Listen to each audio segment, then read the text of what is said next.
Hello everyone, આજે આપણે બનાવીશું ફરાળી હાંડવો જે બહારથી ક્રિસ્પી અને અંદરથી એકદમ ટેસ્ટી સ્પોન્જી બનીને રેડી કરેલો છે.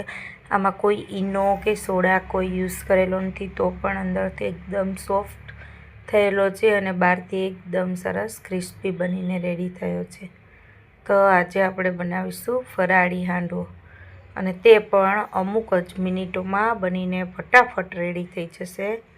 તેના માટે મેં અહીંયા લીધેલો છે 1 કપ. મેં અહીંયા મોરૈયો લીધેલો છે, જેને આપણે ફરાળી ચોખા તરીકે પણ ઓળખવામાં આવે છે.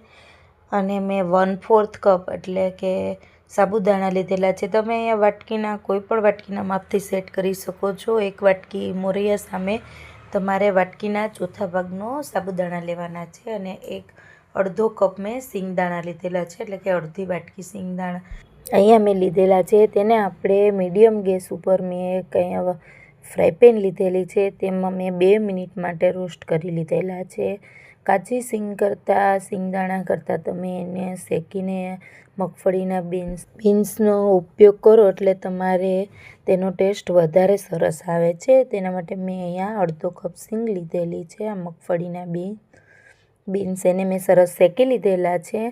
ફોતરા ઉપરથી કાઢી લેવાના છે ઠંડા પડે એટલે, અને ત્યાર પછી આપણે એને યુઝ કરવાની છે. અડધો કપ સિંગમાં મારે અડધા મગફળીના બીન્સ જે છે તે હાંડવાના બેટરમાં યુઝ કરવાના છે, અને અડધા જે બીન્સ છે તે આપણે ચટણી બનાવશું હાંડવાની તેમાં યુઝ કરવાના છે. અહીંયા મેં 1 કપ મોરૈયા અને 1/4 કપ સાબુદાણા લીધેલા છે. તેને આપણે 2 મિનિટ માટે સરસ થોડીવાર રોસ્ટ કરી લેવાનો છે, જેથી તેનામાં કશો ભેજનો નમીનો ભાગ હોય તે જતો રહે અને એકદમ સરસ ટેસ્ટમાં પણ સરસ લાગે છે શેકેલો સાબુદાણા અને મોરૈયાને. અને ત્યાર પછી આપણે એની ચટણી બનાવીશું. તેના માટે મેં અહીંયા તીખી 3 મરચી લીધેલી છે, 1 મોટો કપ ધાણા લીધેલા છે, ત્યાર પછી મીઠું લીંબુ સ્વાદ પ્રમાણે લીધેલા છે, અને 1/4 કપ મેં સિંગદાણા શેકેલાના ફોતરા કાઢીને લીધેલા છે. તેને આપણે મિક્સર જારમાં સરસ પીસીને એની ફાઇન પેસ્ટ કરી લેવાની છે, અને આપણી હાંડવાની ચટણી બનીને રેડી છે.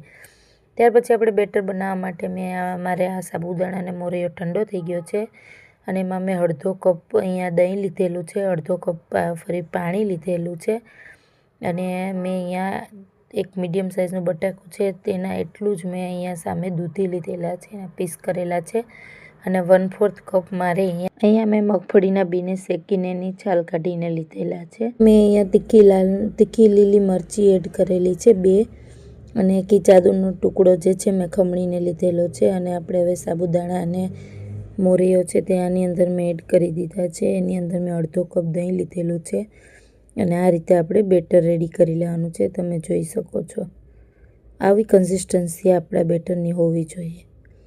આ રીતે આપણું બેટર રેડી થઈ જાય એટલે મેં એમાં સ્વાદ પ્રમાણે સિંધવ નમક એડ કરેલું છે, 1 ચમચી મરી પાવડર એડ કરેલો છે.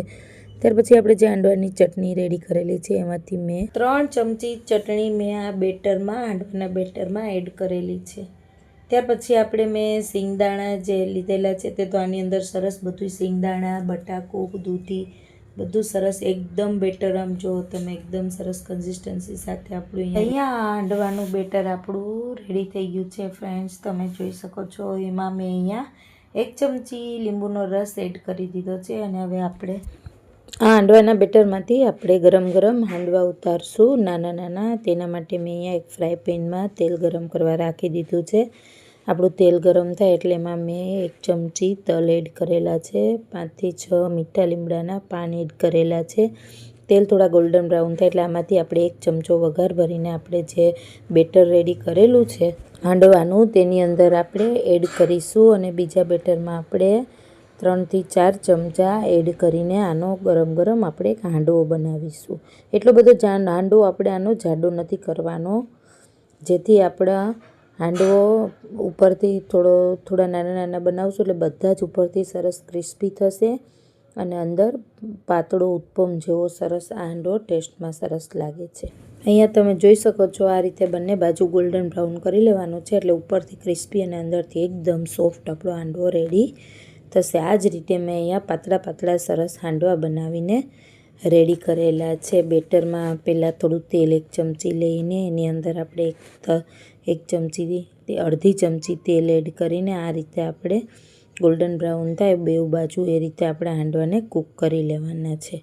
આ રીતે મેં અહીંયા બધા જ હાંડવા બનાવીને રેડી કરી લીધેલા છે. 1 ચમચી તેલમાં મેં અડધી ચમચી તલ એડ કરીને 2 થી 3 લીમડાના પાન એડ કરીને મેં અહીંયા 2 ચમચા મેં અહીંયા બેટર એડ કરી દીધેલું છે અને ત્યાર પછી આપણે એને મીડિયમ ગેસ ઉપર કૂક કરી લેવાનું છે. તમે આમાં જોઈ શકો છો કે ઈનો સોડા કે કશું વગર મેં અહીંયા અંદરથી એકદમ સરસ સોફ્ટ બને છે અને બહારથી એકદમ સરસ ક્રિસ્પી આપણા ફરાળી હાંડવા બનીને રેડી થાય છે. ફ્રેન્ડ્સ, એકવાર તમે આ રેસીપી જરૂરથી ટ્રાય કરજો. ફ્રેન્ડ્સ, આ રેસીપી ટેસ્ટમાં પણ એટલી સરસ બનીને રેડી થાય છે એકવાર અને ઝટપટ બનીને રેડી થાય છે અને આપણું પેટ પણ સરસ ફરાળમાં ભરાઈ જાય છે.